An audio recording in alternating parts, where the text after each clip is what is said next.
আচ্ছা বন্ধু, হ্যাঁ। ধরো রাস্তা দিয়ে আমরা হেঁটে যাচ্ছি। আচ্ছা। এখন হাঁটতে হাঁটতে কতটুকু যাওয়ার পরে আমাদের খুব পানির তৃষ্ণা পেয়েছে।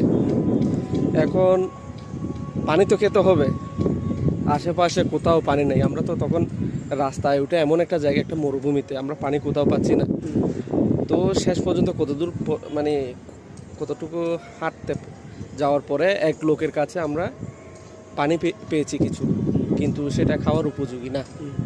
এখন লোকটাও আমাদেরকে পানি দিবে না। আচ্ছা, তখন আমাদের করণীয়টা কি? আমাদের করণীয়টা হচ্ছে তখন লোক যেহেতু পানি দিবে না, আমাদেরও পানির খুব প্রয়োজন।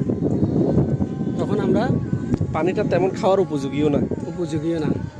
তো আমার জানা মতে আপনি যদি আপনার যান বাঁচাইতে হয় তাহলে আপনাকে অনুপযোগী পানিটাকে আপনাকে কি পান করতে হবে। এবার প্রশ্ন আসছে, পানি তো ওই লোকে দিবে না, কি করা যায়? তখন আমাদের ওই যে কথায় আছে না, ছলে না হোক বলে, ওই কৌশল তো কাজ করছে না তখন। কারণ যদি ছলে বলে কৌশলও করা যায় তাহলে তো কৌশলেই করলাম, আর যদি না হয় তখন বল দিয়েই করতে হবে। কেননা আমাদের পানির তৃষ্ণা নিবারণ করতেই হবে, এটি হচ্ছে বাস্তব। এখন তার জন্য তোমার থেকে খারাপ হতে হবে।